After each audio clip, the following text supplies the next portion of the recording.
We knew there was a problem, we knew people were getting hurt, but so many people were saying, it's never gonna change. This is the industry. You know, that's just the way it is. When the opportunity arose, I was ready, and that's how everything changed. I was an actor, but then I decided to expand my skill set, I think like every actor wants to. I was really interested in stage combat. I love physical storytelling.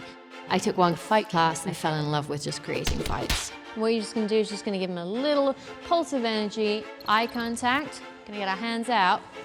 Yes? When I was working as a fight director, one of the things that we would consistently notice was that whenever there were scenes of violence, it would go really well. Everyone was like super happy and confident because people understand physical storytelling when it comes to violence. When it came to any sort of like intimate physical contact, that's when you could see people getting very tense. They would be awkward, they would shut down, there would be just such a disconnect between the two. It was a problem that just kept repeating. And so I started to notice that just like consistently. So I just put out a post on like an actors group. I was like, hey, just tell me your experiences of intimate scenes. Like the good, the bad, the ugly, I want to hear it all.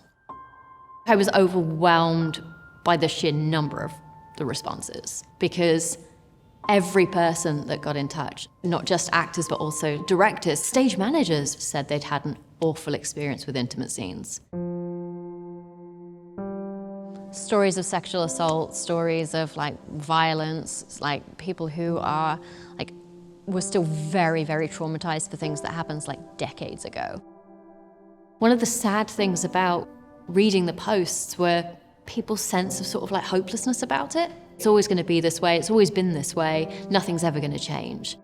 It was really clear that there was an unacknowledged problem in the industry. There's got to be some protocols or something that we can do to make the intimacy feel as safe and as natural as the fights. So I started sort of trying to translate my experience as a fight director to the intimate world. So if you want to just come to the stage and we'll just have a little bit more of a chat and we'll work through this scene together. When I started sort of reaching out, this work was already happening in like tiny little pockets all over. So it was amazing to make contact with, you know, lots of other people who were also looking at this work. We've already discussed boundaries. Let's have a moment of eye contact before we do anything with our hands, just so that we're going to establish like, you know, the consent here. Yeah. It became almost like a worldwide group project with like everybody feeding in what they'd discovered, what they'd learned, what was working, what wasn't working. And that's when I opened Theatrical Intimacy. So just for now, we're just going to skeleton block this. Hand's going to come out. We use our left hand and just going to tuck behind the right ear. We would start emailing theatres, producers, unions, and just start talking about, okay, so there's clearly this problem. We're happy to do a workshop. And the responses were either no response at all or we don't have the budget or the time for that. So it's really hard and kind of shocking to see the response from some major players. What I ask people to do always is to come up with 3 boundaries that you feel make you work in the most appropriate way. We knew what had to do was like a grassroots up approach. And so we started to like get a very, very small ball rolling, running workshops with amateur dramatics groups. When it wasn't really going anywhere, there were certainly times where I was dragged down by consistent pushback. So I was just like, oh, this is really unrewarding and this is really hard and I don't feel like I'm getting anywhere. Maybe this isn't worth it. Maybe I'll go off and do something else. But the sense of like community from people across the world kind of kept me going. What do we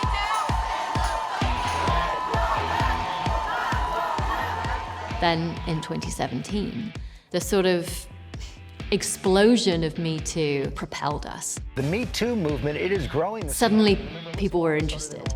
We started getting calls to work on TV shows and films, as well as working in theatres. And that was just a really amazing moment. Now actors have really positive things to say, and directors have really positive things to say, and crew members have really positive things to say. The response is like, I felt safe on set for the first time.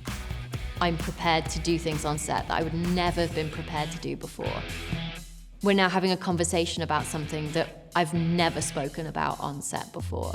I think that's something that's just been incredible and such a testament to the work that went unnoticed for a really long time. I've been so lucky to have the privilege to work on Bridgerton, The Witcher, Anatomy of a Scandal, The Crowded Room, and many, many others.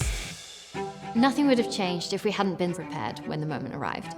Essentially what we're going to do is obviously like no hands on anything that would be covered by a bikini. There is much value in all the preparation that I did beforehand. Working on something that involves change. Sometimes looking at a huge plan can be really overwhelming. And sometimes it's just important to do like the next thing. Just send that email, make that phone call. Doing the next small thing, you know, even if it's like day by day, because day by day will become week by week, and week by week will become month by month, and then it becomes year by year. There you go, just one step. Great. And again, one more time. Because I think it's really important to acknowledge community. If you're trying to do something that has so much pushback that huge people in the industry are not interested in, having the community of people who know what that feeling is like and that you can decompress with is really important. Without all the work that happened pre-Me Too, we wouldn't have been ready when Me Too happened to step up and immediately say, we've been working on this. We've been waiting for you. Where have you been?